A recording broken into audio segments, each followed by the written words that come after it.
goes right past you. He was smart about that. What he said was, and the attorney, our attorney, said that their ballistic expert was better than ours, I think, and but I'm not sure because I wasn't in there because I was out in the hallway, but. They talked about that. Well, would it still be going supersonic if it ricocheted off a tree?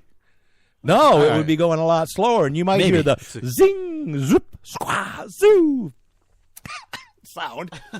That's when it hits you. But the reason I was there was to show that his house was, like 25 to 30 feet higher than what they were shooting, so they'd really have to shoot really high. Yeah. Like 8 or 9 feet up into a tree where the bullet holes were. No, because even... All right, it's fine. We need to move on. But... yeah, you're right. Anyways, they found him guilty. The judge gave him 100 hours of community service, a year unsupervised probation, no guns in the house for a year, took away his hunting privileges for 3 years. Jeez. And so he can't even bow hunt. Fine. Nope. He can't even bow hunt. Rabbit hunt. He can't even shoot squirrels. Well, I mean, okay, they took his guns, but bow hunting seems...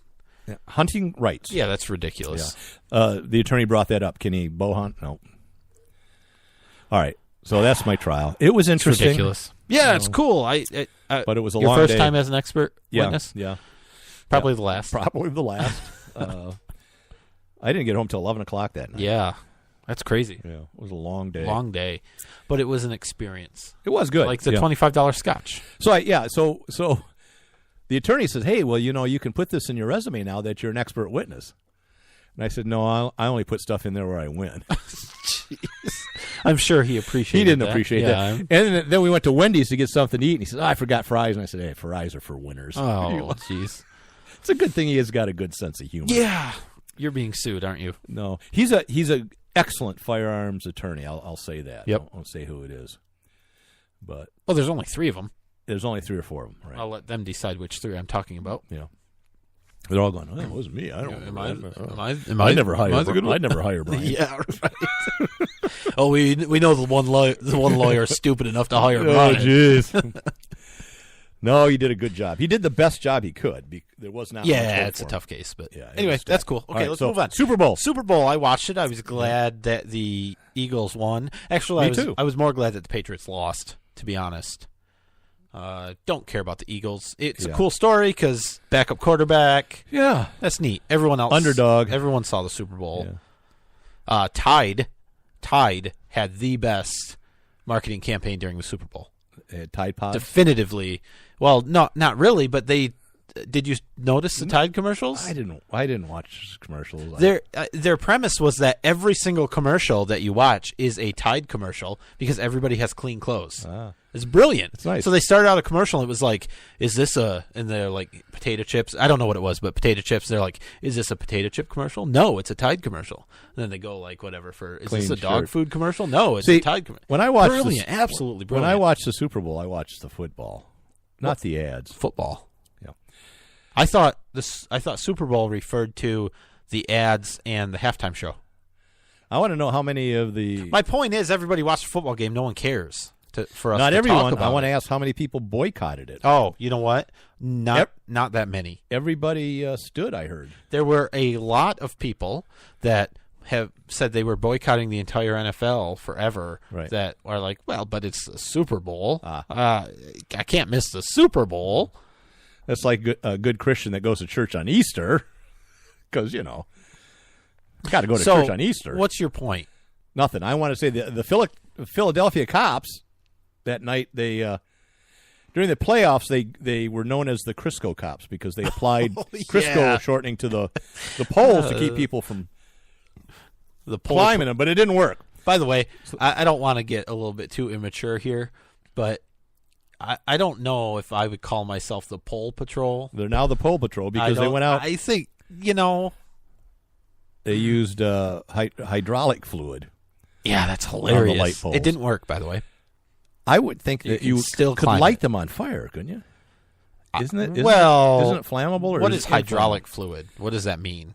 It's an oil. I mean, all fluids are flammable. Have hydraulic properties.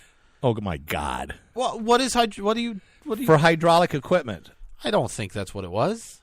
Was it? Yes. Where are the environmentalists? Oh my goodness! Moving on. All right, so It didn't work. People were still climbing poles. Yeah. But, I mean, what does that say about your city?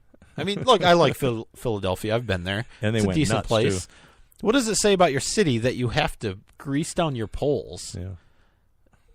That didn't sound good either. Okay. Well, the pole patrol had to grease down the poles. Whether they win or lose, they knew it was going to happen. It's weird. And they kept saying to him, keep getting off. Keep getting off. All right. Come on. All right. Come on. Grow up. This is a family show. All right. Super Bowl and taxes. I didn't know this. You put this up there. It's a good find.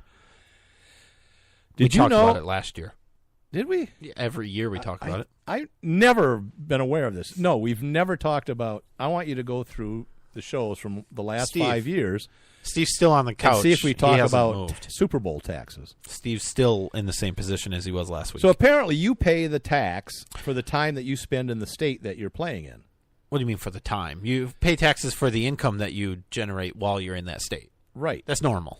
Yes. Okay. That's. I mean, if you work in another state, that's yes. Minneapolis has one of the highest taxes in the country. Woohoo! Because we talked about this because it was in California one of these years, right? They give $112,000 for the winning team. All the players got that. Yeah. $56,000 for the losers. Yeah. So they figure almost $30,000 in taxes between the state and federal income tax. And they have a jocks tax that they add on to the athletes. And that's what is a jock? A what? Jock tax. Jock tax. Just on visiting athletes. And they're taxed on the time they're there for practices. So like they were there a week. It's crazy. So they got taxed on the money they made prorate on their daily salary. That's crazy. It's like almost 10%. Only California has a higher jock tax. Which we talked about. I don't remember this, but that's probably true. The problem is that when you're visiting, you're not receiving many benefits from the tax, and you're being taxed without representation, right? They don't vote on whether this tax goes up or down or is eliminated. So they're basically being taxed without representation. And they're easy targets. Yeah, but that would be the same as if you move to a state after they've already passed tax law. You're saying that. Yeah, but then you have the opportunity. Well, I think they might too. No, they don't. Okay. Well, I guess so. Come on, you know. I guess you should be jumping all over that. Taxes I hate it. It's horrible. Taxes are bad. It's ridiculous. Right. And the idea of a jock tax. The last time I remember talking about this, Super Bowl 50. So that was in 2016, 2 Super Bowls ago, because this was 52. It was at Levi Stadium in Santa Clara. That's when we talked about it last, because they have very high I don't taxes. Remember it. Were you talking about it? Because I probably wasn't listening. All right, let's move on. We're running out of time. Somebody talked about a stupid trial beforehand. Yeah, no kidding. Nancy Pelosi, filibuster. She went 8 hours. My sound's gone. I either went deaf in 1 year or something's happening. That's better. Is it better? Yeah. Hello. 8 hours in high heels. That's not better. It is for me. Not for me. All right, go for it. Well, I just want to say, now I lost it again. Thanks. I got it.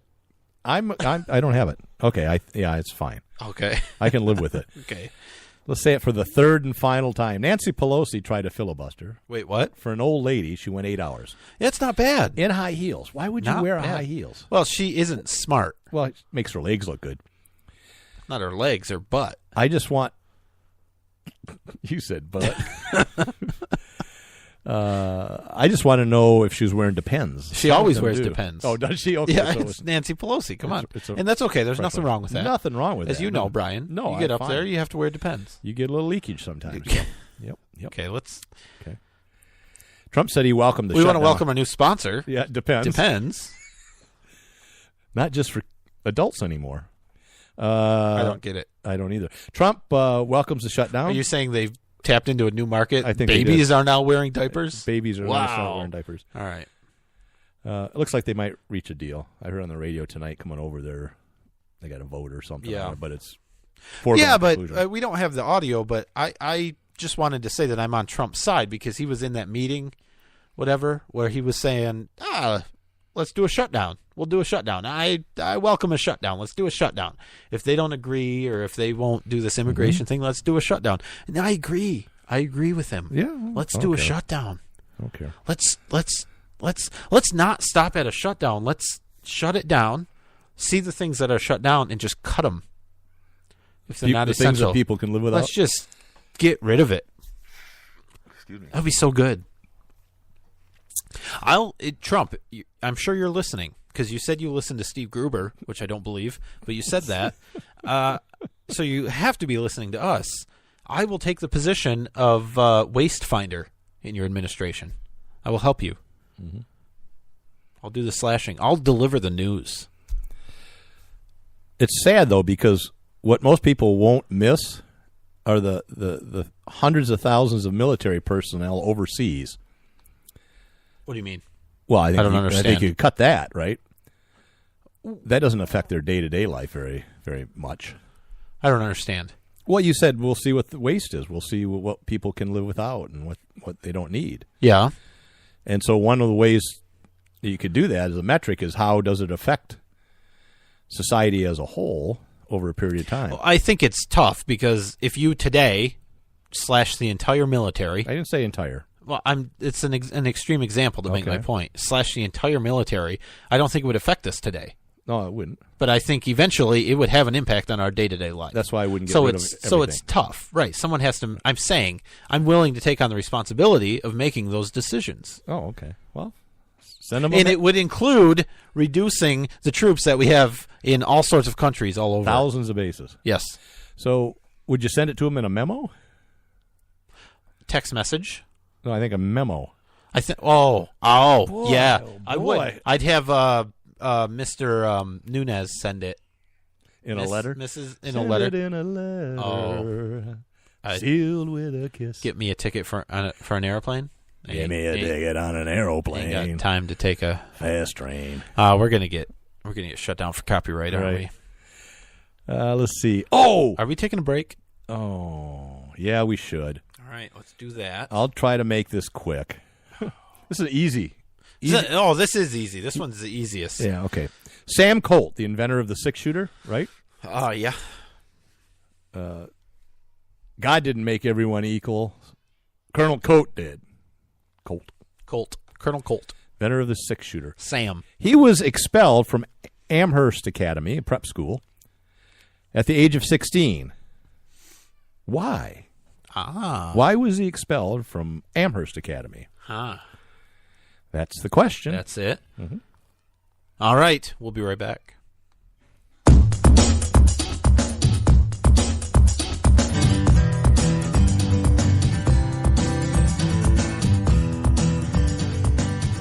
If you want great custom shirts, hoodies, and decals, check out Chug Dug Shirts. Custom apparel and decals for all your fun family occasions. Custom designs are no problem with Chug Dug. This family-owned and operated business will literally bend over backwards to meet your needs. And, as always, your satisfaction is guaranteed. So check out Chug Dug online at chugdug.com as well as on Facebook and Instagram. Watch their Facebook Live videos and see how they create items that you will absolutely love. Chug Dug. Express your life.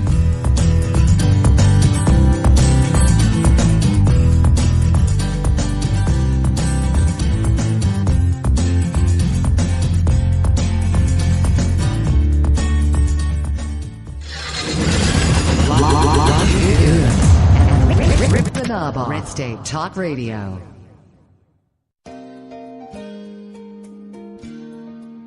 My Parents Open Carry, a pro-gun kids book from White Feather Press. 13-year-old Brenna and her parents spend their day in typical fashion. But what's not so typical is that Brenna's parents lawfully open carry handguns for self-defense. And the Strongs join a growing number of families who are standing up for their Second Amendment right and bringing gun ownership out of the closet. Order your copy of this unique kids book at myparentsopencarry.com.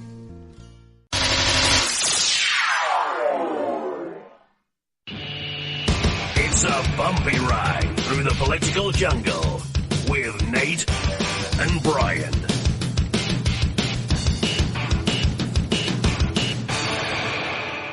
Believe me, If I started murdering people, there'd be none of you left.